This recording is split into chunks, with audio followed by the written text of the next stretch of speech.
안녕하세요. 오늘의 두 번째 영상입니다.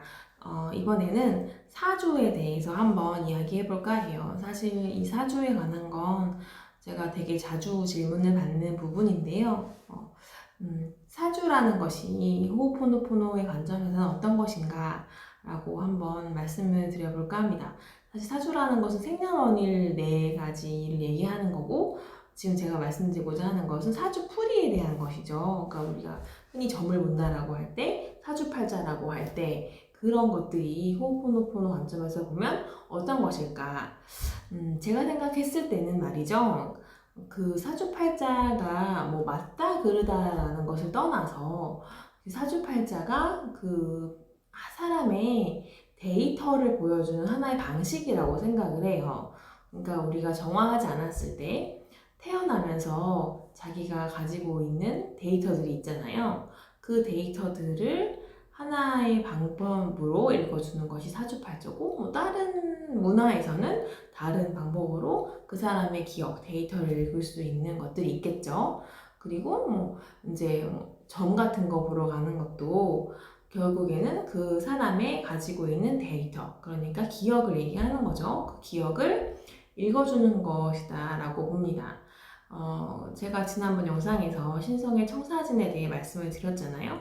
하지만 사람의 미래는 이게 신성의 청사진에 따라서 내가 어떤 기억을 정화하면 어떤 것들이 소거돼서 또 다른 플랜이 생기고 이렇게 유동적으로 움직인다고 말씀을 드렸잖아요. 그래서 미래는 제 생각에는 절대로 알 수 있는 것이 아니라고 봐요.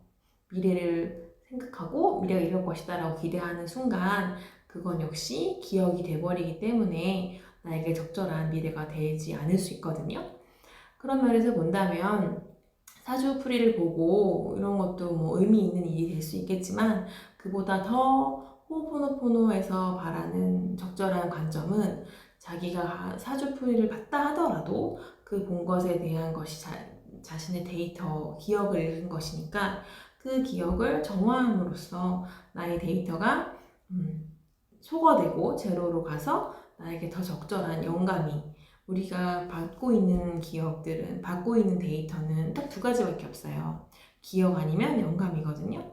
내가 지금 신성의 뜻을 말하고 있는 것이 아니라면 그것은 무조건 다 기억이에요. 그러니까 사주팔자는 기억이고, 그 기억들을 다 적절하게 정화를 해서 나에게 맞는 나만의 블루프린트, 나만의 길을 찾기 위해서는 정화를 해서 그 새로운 영감이 올 수 있는 공간들을 마련을 해야 한다고 생각을 해요.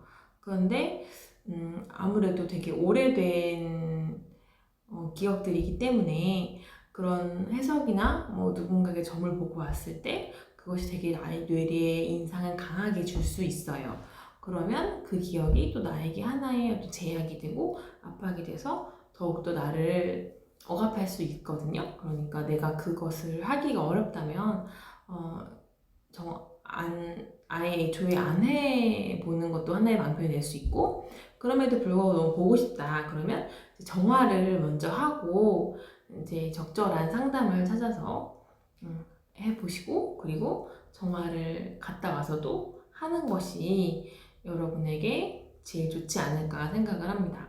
뭐 사주풀이든 점이든 어떤 봐주는 사람에 대해서 굉장히 내용이 많이 달라지고, 그리고 이런 분야일수록 진짜와 가짜가 되게 많이 섞여 있잖아요. 가짜가 훨씬 많아서 진짜를 욕되게 하는 경우들이 더 많은 것 같아요. 제 생각에는.